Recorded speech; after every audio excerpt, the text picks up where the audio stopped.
Today on the podcast, I had the pleasure to sit down with Teddy Fusaro, the president of Bitwise Asset Management. I'm a big fan of both Teddy and Bitwise, and Castle Island is an investor in the company.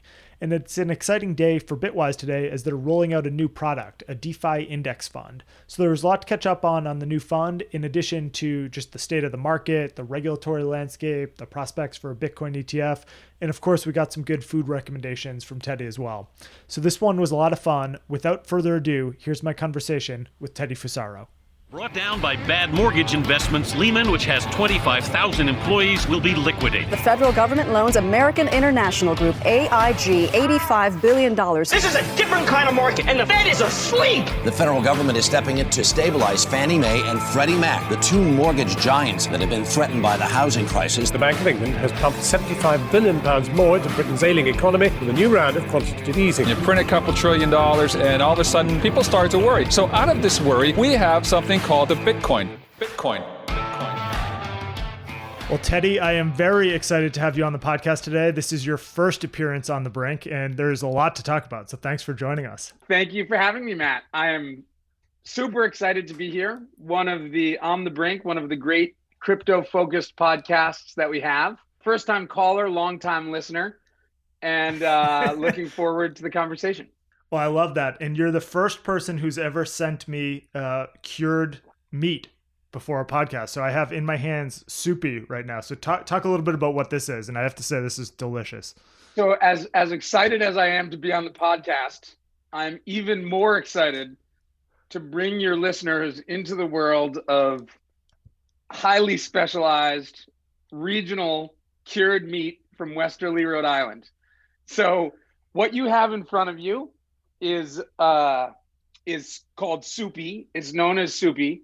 And some people incorrectly confuse it with supersada, which is a relative. It's not that.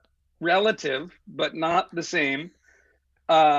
Soupy it's funny. It's a cultural thing in the town that I grew up in Westerly, Rhode Island, where the people of the community, who are largely descended from Calabrese Italian immigrants, they come together once a year and they make this soupy. They cure this meat and they hang it in their basements until it becomes cured. Yeah, how about that? It's amazing. It's similar to pepperoni, I'd say. It's a little bit different, but I like it a lot. Yeah, one way to think of it is almost like a homemade pepperoni. Of course, no preservatives, only the finest ingredients, handmade in small batches in Westerly, Rhode Island. But yeah, like similar idea. Well, it's really a thoughtful gesture, and people, the listeners of the podcast won't know this, but you and I actually go way back. So I first met you when we were 18 years old, when you were a freshman at Providence College, and I came to visit a friend of mine. And if I recall correctly, you were a bouncer at a local haunt called Primetime, if I'm not mistaken. So a lot's changed between that job and your current job. That is a well-documented part of my history, which is that I checked IDs at certain drinking establishments in Providence, Rhode Island early on in my career. As a working man, I've always been a lunch pail hard hat guy, man. And the funny thing about those bars in Providence is that at least back then, the scene was very much one that was open to non-legal drinkers. As long as you presented an ID of some kind, the instruction was that people were allowed to go in. And the bars at that time were operated, I believe, by people who were involved in organized crime and had protection from the local police. I don't know if that still goes on, but that was a special time in my career. Yeah, having you as an 18-year-old, bouncer was a little bit like having the fox guard the hen house, but I guess that's neither here nor there. Well, a lot's changed, so why don't we fast forward a little bit and let's get into it. So now you are the president of Bitwise Asset Management. So why don't you just start us off with a little bit of introduction on yourself and what led you from bouncing at Providence bars to Bitwise? I'll try to tie the two together. It's a little easier to talk about Bitwise's arc a bit and then tie mine in than to do it in reverse order. So I'll talk a little bit about Bitwise. I'm sure we'll talk more as we go forward. But Bitwise is a company that is built to it's built on a couple of ideas, and one of the ideas is that the cryptocurrency market, the digital asset ecosystem, is a new asset class. And related to that is that investors, traditional mainstream investors, are going to need education and help as they enter into and begin to understand and ultimately likely invest in this new asset class. And it then follows from there that Bitwise will have products that they can use, that investors can use if they do decide to enter into this journey. And so that's the idea of Bitwise generally. And so for me, as in my career, besides bouncing at bars in Providence, Rhode Island, I have in my post-college career, I have always I got into finance. I parlayed my bar experience in Providence to a job at Goldman Sachs, where I was in equity derivatives and credit derivatives for a couple of years. And then after that, I moved over to the asset management side of the business. And I had two different roles at two different early stage exchange traded fund issuers when that was new and cutting edge, and ETFs were this emerging theme for investor portfolios. But both the thread that goes through my time at Goldman and the two different ETF issuers that I helped to run and manage is that we were always doing something that was unique or novel or slightly non-vanilla. So I was involved in derivatives at Goldman. At my first ETF issuer, it was a company called Direction Shares, which is now a large and very successful ETF issuer, where we were the first or one of the first two ETF issuers to put packaged derivatives into exchange traded products. And then at Index IQ, which is the second ETF issuer where I was the head of portfolio management, head of capital markets, we were putting hedge fund replication strategies into exchange traded funds in a way that was efficient and transparent. So to tie the thread together, what I was always doing and what we do at Bitwise is we take these sort of new or novel concepts and try to put them into financial products, make them transparent, help people understand how they can access them, and then if it's right for them, we deliver that product to the investor. And that's a little bit about how my career arc has meshed into what we're working on at Bitwise. It's a little bit of a long story, but that's the background. That's awesome. And you can definitely see how your experience in financial services really probably led you to seeing crypto assets as just a new esoteric thing that, you could build products around. But what was it that originally got crypto on your radar? Like, what made you think that this was an opportunity? Right. So we sold Index IQ to New York Life, the insurance company, in 2015. And New York Life is a wonderful company, one of the oldest companies in the country. But for me, at that point in my career, it wasn't the time for me to spend the rest of my life there. It's still know very well some of the management team at the asset management unit. They have a wonderful business. But I had a period of time where I was destined to stay at New York Life for a couple of years, but not forever. And I spent that time with my head down, learning about what I thought were the interesting themes in asset management, in fintech, and where could I go next. And it just so happened that during the tail end of that period of time, I met Hunter Horsley, who's the founder and CEO of Bitwise, who Matt, is he's one of the most exciting CEOs and founders that we have in Silicon Valley in general, not just in crypto. But so I met him towards the tail end of 2017 or early 2018, and somehow he had already convinced Matt Hogan, who is our chief investment officer at Bitwise, and to the extent there are celebrities in the world of ETFs, Matt is a celebrity in the ETF world. He's the former CEO of the main industry publication called ETF.com, and he used to run the world's largest ETF conference, which is where all people in the ETF world would go every year down in Florida inside ETFs.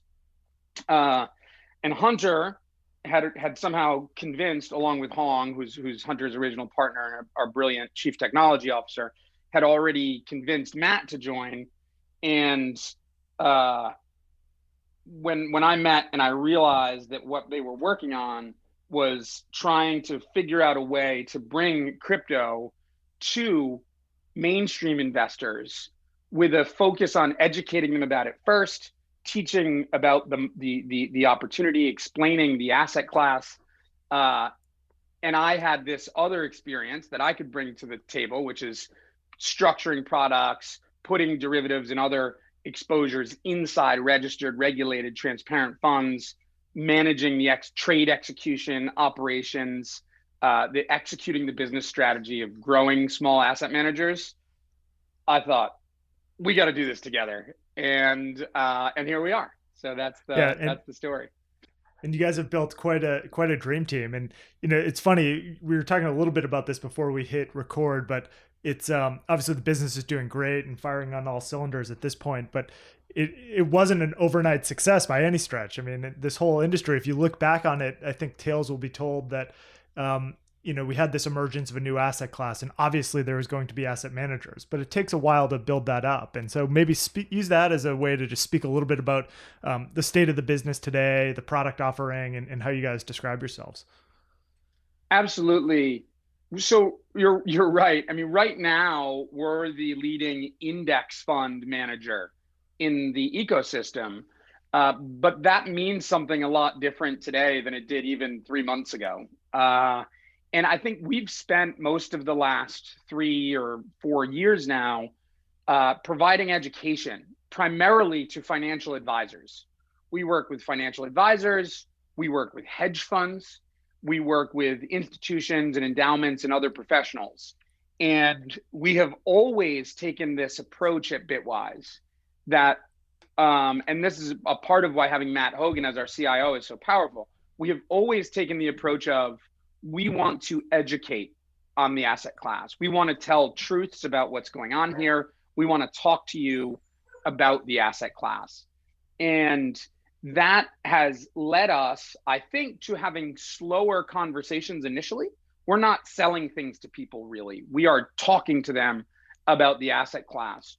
But it has also resulted in a business circumstance where when people are ultimately ready to go, when these RIAs, investment advisors, or hedge funds, or other institutions, or high net worth individuals, when they're ready to make that allocation to the space, they want to work with someone that they know, someone that they trust, someone they have a relationship with, and they've come to us now for that exposure.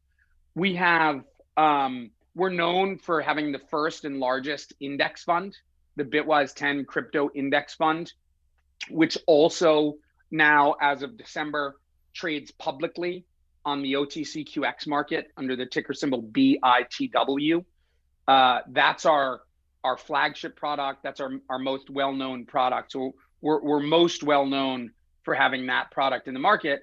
But you see this, Matt, from your seat as an investor in companies.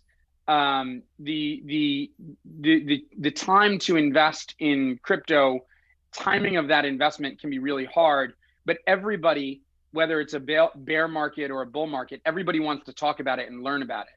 And so we've spent a lot of time with people who don't invest over the years. And then when their situation changes, when their investment committee finally gets comfortable, when the market scenarios have changed, then many of them have decided to work with us. And so that's what's happening with Bitwise. Yeah, and certainly you guys have built a great infrastructure to be ready to go as this market has accelerated. And maybe that's a good transition into the new product that you're announcing today. So talk a little bit about this new product and DeFi space just in general here is on fire. Yeah, we're really excited about this. We are not a firm that that brings new products to market often. We have a really strong thesis, an investment thesis, which is that index-based investing works for most investors. Index-based investing is the best way for many investors to get on the theme of the asset class, where the people that we talk to, Matt, they don't often have time to analyze coins or study networks or figure out the difference between Dogecoin and Dragon Chain. And so we think that index-based investing can get investors on the theme, allow them to express with a small part of their portfolio a long-term view on the space, and then have a professional asset manager who's able to rebalance, screen for risks, use a professional custodian, handle your taxes, your audit, et cetera. And that's the story behind the Bitwise 10 crypto index fund, which is the flagship product. We also have a Bitcoin fund and Ethereum fund that are popular with investors. But today, the news is, after the long wind up, that we are unveiling the Bitwise DeFi crypto index fund. And it really is, as you know, one of the most exciting and fascinating corners of this market is this decentralized finance or DeFi part of the market. There is so much going on here. A lot of it is radical and concept testing. We don't know if it's going to work out, but we're really customer focused at Bitwise as well. People want this. They've asked us for it. And so we're really excited to have a new index fund today, which is a DeFi index fund that allows investors to get access to the DeFi, decentralized finance portion of the market in an index format. And how does the fund work? Will there be 10 names? Will this be similar to the BITW fund and 10 names in the fund? It's very similar to the index that underlies BITW in that it seeks to create a market cap weighted basket of names that are in the decentralized finance or DeFi sector. It doesn't launch with 10, it launches with 9. Part of the reason for that is that there are a variety of screens that assets need to go through, including trading on multiple trading venues, custody available from regulated custodians such as Anchorage, Coinbase, Fidelity Digital Assets, BitGo. These coins need to have custodial support. They need to have the ability to demonstrate liquidity on multiple trading venues. They need to be screened for other types of risks. And so that's part of what we think the value proposition is here in this sector in particular. It's so new, it's so emergent that an index properly constructed and designed can screen out for those risks. It doesn't mean there are no risks, of course. It's a risky and new product. But an index can allow you to screen out those risks before bringing a product to market. Yeah, that makes a ton of sense. So, you're someone that's been deep in these conversations with RIAs and hedge funds and institutional allocators. What would you say are the kind of major narratives that are driving interest from those type of investors in this market right now? Like, what do they care about? It's been fascinating to track the changes in those conversations over the past year. Certainly returns are a huge driver of the conversation. You can't ignore the eye-watering returns of crypto in general, Bitcoin in particular, all of the other assets that we look at. Things are up big, you know how it goes, and people chase performance. But I think primarily, particularly with the core audience that we have, which is financial advisors, some hedge funds and other institutional investors, high net worth individuals, particularly in that group, inflation concerns are a real thing. We could argue for the whole podcast about whether or not we're seeing any inflation in the data.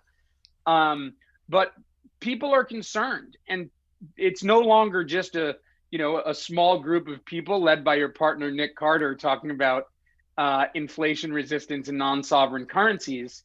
There's a whole group of serious people who live in the adult world of finance that are concerned about inflation and understand the hedge characteristics of a non-sovereign deflationary issuance schedule digital asset. And so that's a lot of what we're seeing driving the interest to Bitcoin in particular. And then I think with Ethereum, it's always the same to me in these bull markets. People who have the intellectual curiosity to go deep into Bitcoin, many of them inevitably graduate to looking at the things that are possible with Ethereum. And that, as you know, leads down a different rabbit hole. And we get a fair amount of those folks as well. Yeah, I think the narratives have been so interesting to watch over the years. In 2014, when I first started working on this professionally, there was a big narrative around Bitcoin being a payment rail and kind of a credit card killer. And there was obviously still the digital gold narrative back then, but it wasn't as powerful. But I think from a mimetic value perspective, just the fact that Bitcoin is so easy to describe and people can think about it in terms of total addressable markets by looking at the size of gold or looking at the size of offshore bank accounts has really been to its advantage, I would say, as an asset that investors understand. What about DeFi from that lens? I mean, I think that is another kind of leg to get to in terms of thinking about decentralized financial infrastructure on the internet. And, just understanding that is difficult, but then understanding how value would accrue to a network like that is probably something that most institutional allocators, I would have to guess, don't have like valuation frameworks for yet. So, how will that work over time, I guess? It's a big question. It's a big question, Matt. Big question. I'll tackle it philosophically at first, I think. You hit it. Obviously, you've been around this space, thinking about it deeply, looking at it closely for a long time. And I think you hit it on the head with the Bitcoin story right now and what has really stuck with institutional investors in Bitcoin. I think about Ethereum, there's something unique about the Ethereum community, which is that for people who are deep into Ethereum and the things that the Ethereum network can do, they universally believe that Ethereum is going to change the world. And we saw the ICO boom in 2016 and 17, which really wasn't an expression of how Ethereum can change the world. It was an interesting thing that it was a taste of how it could do it. It was capital raising on the internet. It was mostly illegal, but it was capital raising on the internet without the existing financial structure or without the existing entire regulatory environment, without the entire rails that exist for most of the types of ways that companies raise capital today. But what we're now seeing with decentralized finance is that there's a window into a future where in all these other ways, besides the Bitcoin store of value use case, there are all these other ways that you might be able to cut out middlemen wherever they exist in financial services. When someone sits down with a pen and a pencil and a scratch pad and really sees what's happening in some of these DeFi protocols and the amount of money that's already being contributed to them, the amount of transactions that are already being carried out in them, it's mostly a mind-blowing experience for them if they really see what's happening. I think Uniswap, the decentralized token exchange protocol, did over $30 billion worth of transactions last month. And then you tell people that this is not an exchange operator. It's a software code where anyone can participate. You're trading with other people who have decided to participate. There's no New York Stock Exchange or NASDAQ or Coinbase sitting in the middle taking that fee. This is just a software program. or you look at some of these lending protocols where people are lending and borrowing hundreds of millions of dollars from others who are putting it up online. And you start to envision a future where the internet is not just a place for posting pictures of your kids or your soupy. It's a very different place where finance changes.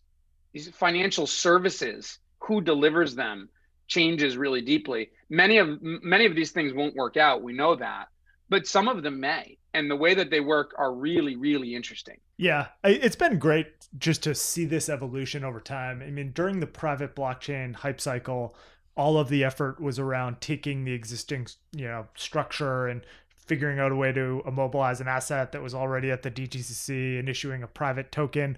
But what ended up happening was basically none of those things worked because everyone was sitting around a conference room table looking at each other, trying to figure out who was going to go first. And in the meantime, there was just this parallel financial market structure based on open public chains that was getting built. So it's been, it's been fascinating to watch. And I just wonder, from your perspective and from the company's perspective, how do you just stay on top of all of these new protocols and anticipate where the puck is going here?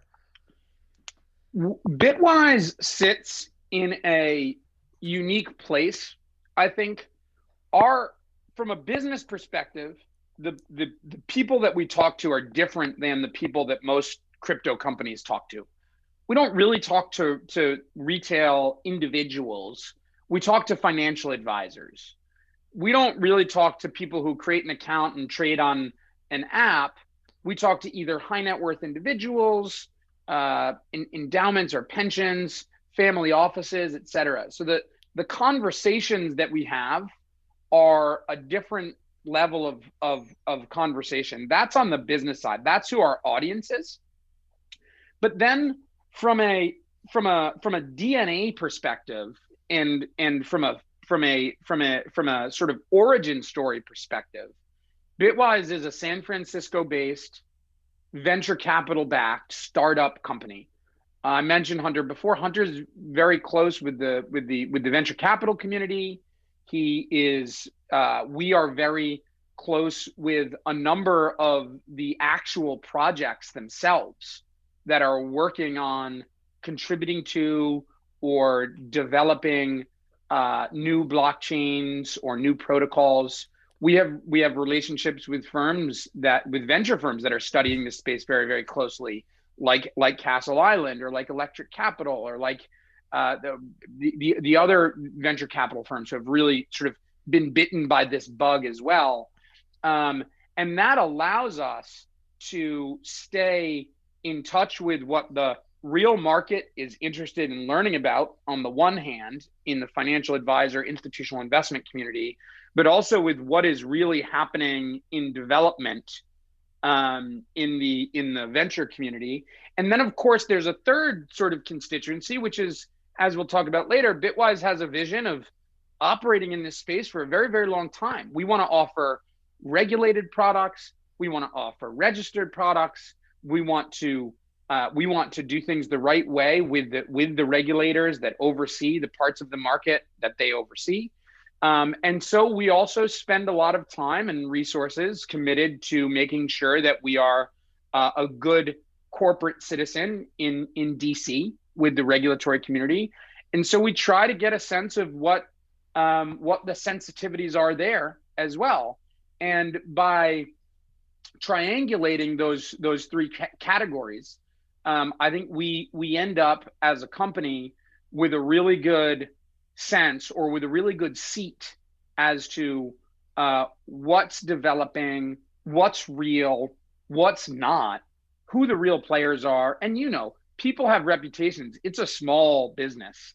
The people who were around in 2016 posting white papers online and then moving to an island in the Caribbean with their Ethereum are not here anymore. They've either been chased out of the community, chased out of the country, or had an action brought against them by the SEC. So I think one of the really exciting things that we see about this phase of the market's development is that many of those bad actors have already been chased out of the space.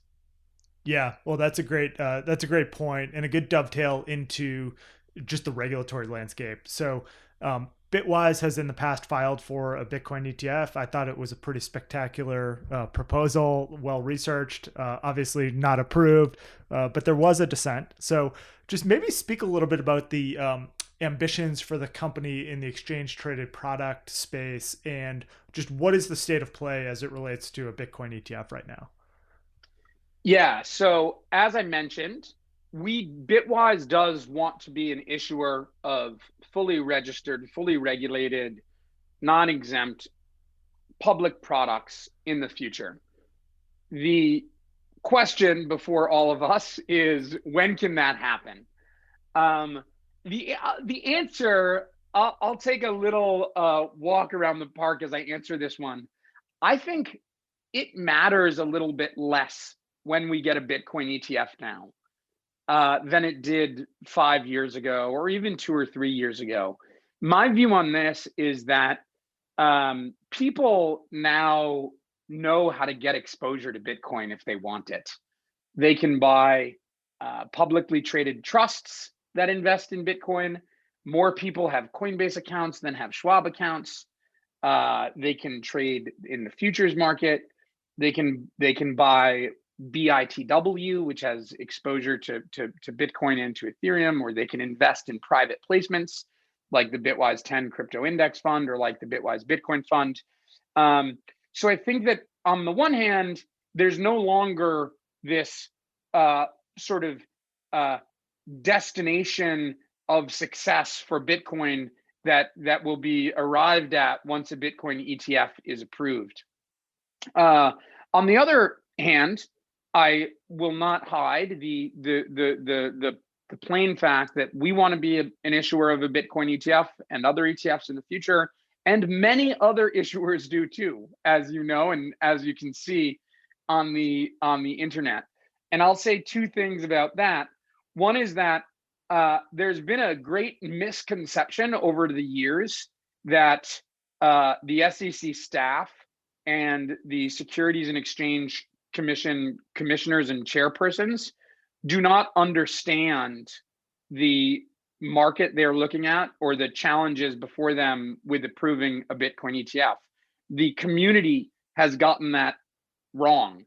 The staff very much understands the challenges and concerns around whether or not to allow a Bitcoin ETF to come to market. They're far more well educated on the matter than most people who weigh in on it online, and they have questions that need to be answered that are not easy to answer. One of the things that we did in 2019 was we tried to answer those questions in our ETF filing by pointing out and doing a study on how much of the Bitcoin market's volume is falsified or fake. I think the market has changed a lot since then, but that's an example of smart regulators looking at the market and saying, what's going on here? What is happening with the underlying market? What's happening with the underlying infrastructure? And asking serious questions about it. Now, you have to do the work. You can't just look at the disapproval and complain about it. There's hundreds and hundreds and hundreds of pages on file, questions that have been asked about the underlying market. And at Bitwise, we believe that our prior application fell short, which is why it was disapproved. Now, philosophically, we are on the other side. Of course, we want an ETF. We wanted it last time and we want it next time. But there's no shortcut around these questions. And I think that we're getting a lot of commentary now, which is sort of runs that, well, Bitcoin now just traded through 50,000 and we have a new SEC commissioner who is incoming, not in the seat yet, by the way. And therefore, we're going to have an ETF that's going to get approved. That's not how any of this works, right? Like the questions that were asked before still need to be answered. they're not any easier to answer. They're very real, and the people who are looking at those questions are very, very well educated, and you can't just run around them to get something improved. So we want to have one. It could take a while. I don't think that the people that will need to look at the applications are influenced by whether the price is up or down. I think they're influenced by the very real questions that they've asked. And without going into all the details, what are the hardest questions to answer? Is it around quantifying sort of the dynamics of the spot market that is the most challenging right now? Yeah, I think that's broadly a good way to think about it. There are hard questions that have been asked about the underlying spot market that in all other ETF approvals, where you have to go through this process to request a rule change to get the ETF listed. So the way that it works is that a stock exchange needs to request a rule change that the SEC needs to approve on a form called a 19B4. The SEC needs to approve that in order to allow the ETF to go to market. And in all the prior approvals of such rule changes, they've been able to get a measure of comfort somehow related to the underlying market that they haven't yet been able to get with Bitcoin. And when people say things like, Bitcoin has been around forever now, well, no, that's not true. Bitcoin has been around for a little bit more than a decade. And when a gold ETF was approved, gold had been around for how long? Yeah. So long time. I think that the market has to mature. The market has matured a lot, but the market has to mature. And there are a lot of questions right in the vein of what you asked about the underlying market that need to be answered.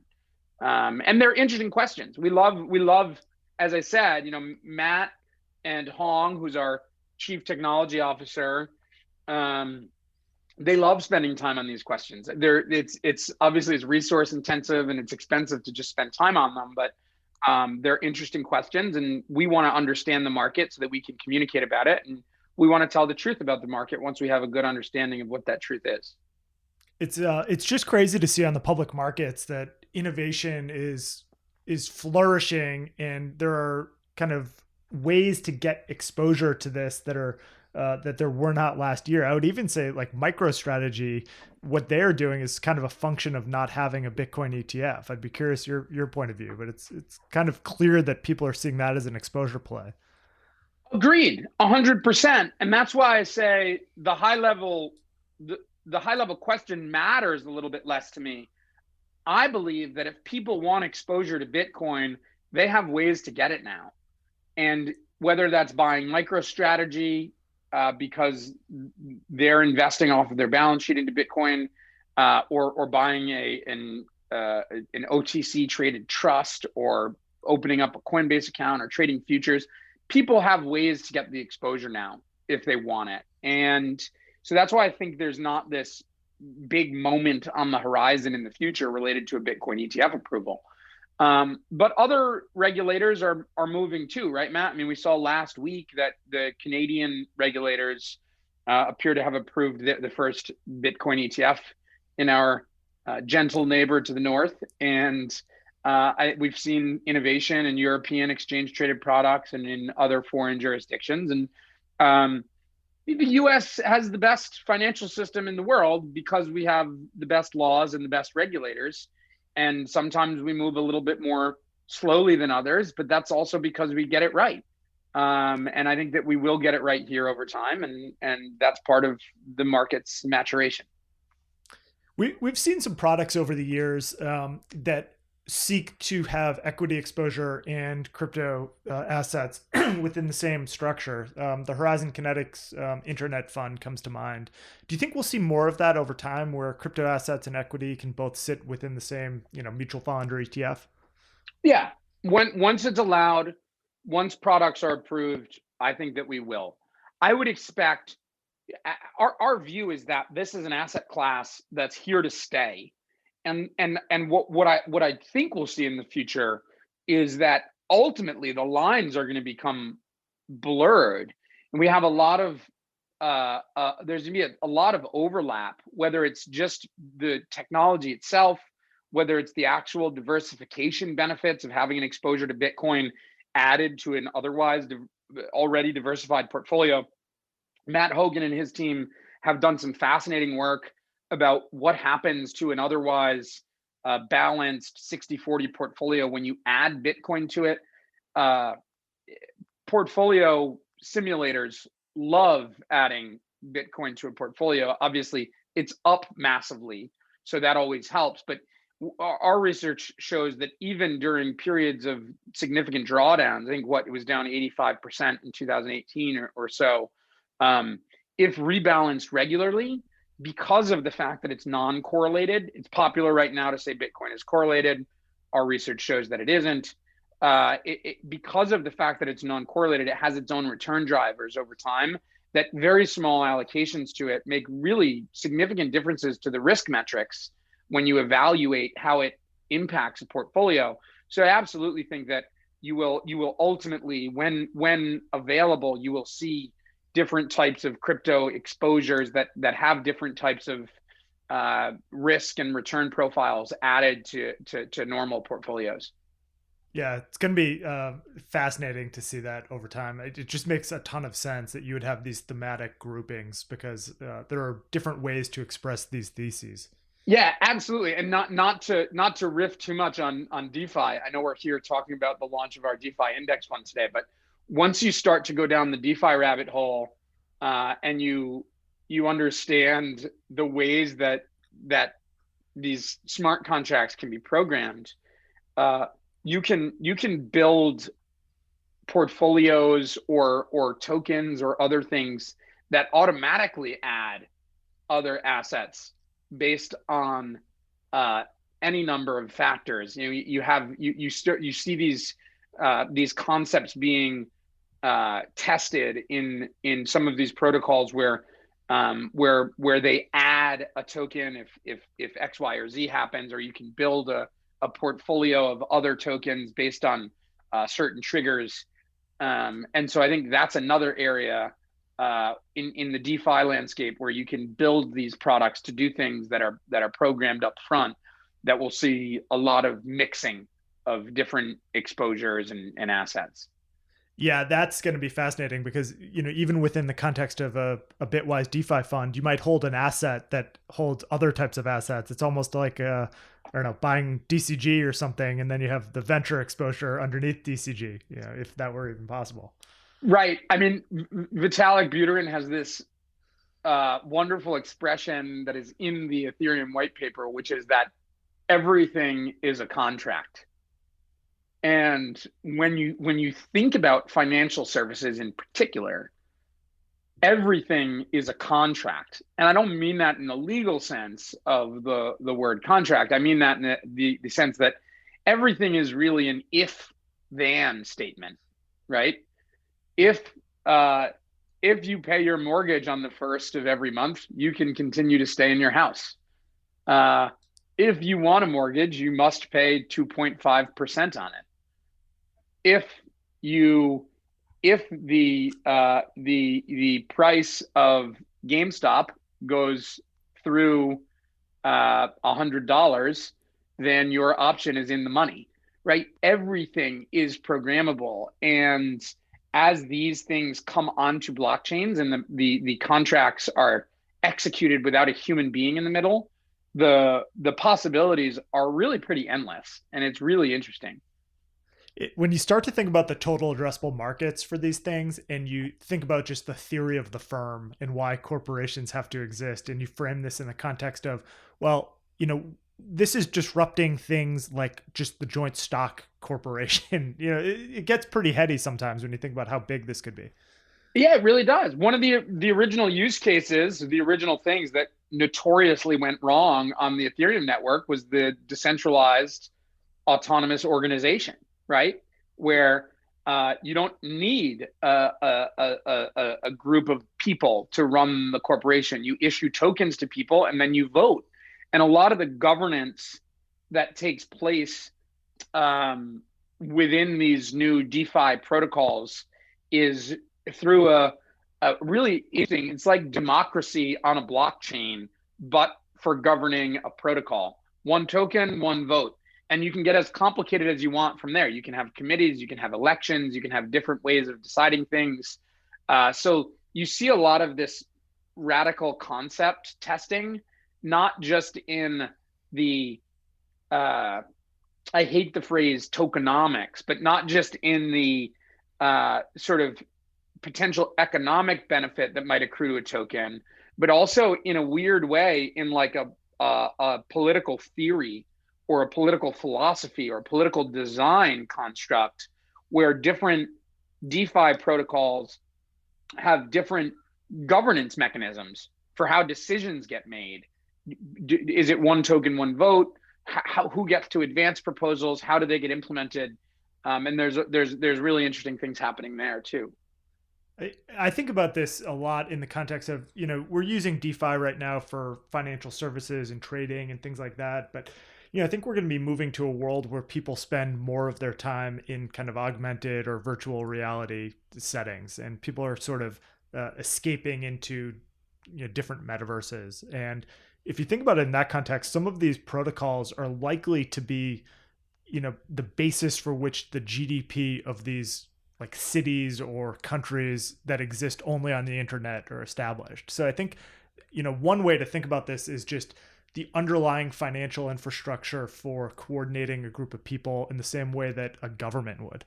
Yeah, I agree with you, Matt. I think philosophically now, a lot of what we're seeing in the world today, whether it's our presidential elections, you go back to 2016 with Donald Trump winning the election, you think about Brexit with the UK leaving the euro, you think about involve in that mix the dynamic that we saw with Reddit and GameStop. What we have is a real decaying of what have for a long time been our established institutions, and the a breaking down of the relationship that used to exist between authority and all of the people in general. And crypto networks are, I think, an optimistic vision of how this thing can resolve itself, where people can vote on things, groups can come together, coordination at a large scale is possible quickly and fairly. You don't have to trust that the government is gonna make the decision for you. You can go and have a transparent vote on a blockchain that runs according to a smart contract, and you can see where everybody came out and how the decision was advanced and decided. And that's a big vision, right? That's a long ways off. It's not possible right now. We're going to have people in the Twitter mentions who are going to jump on us about throughput on blockchains, gas fees. But that is something that is possible. And that's where the comment I made earlier about Ethereum community members believing that Ethereum is going to change the world. They believe in these types of things. And once you start to study how these contracts work, those types of things are possible. It's bigger also than just decentralized financial services. Now, DeFi is a huge idea. Bitcoin's a huge idea. But these other things are also very, very big ideas. And decentralization in general is made possible by the internet and by blockchains. And it allows for authority and power structures that didn't exist before. I could talk about this with you for hours. I think we're going to have to do it over some soupy and some crab rangoons next time in person. I agree. It's something we could go on for a really long time. And I don't know if your listeners would be as interested in it as we are, but I've enjoyed it. Well, Teddy, where can we send people to learn more about Bitwise, learn more about the fund that you're launching today? Yep. www.bitwiseinvestments.com. You can also find Bitwise on Twitter @BitwiseInvest. And you can find me on Twitter @TeddyFuse. Well, this has been awesome. Thanks so much for joining, Teddy. Thanks for having me, Matt.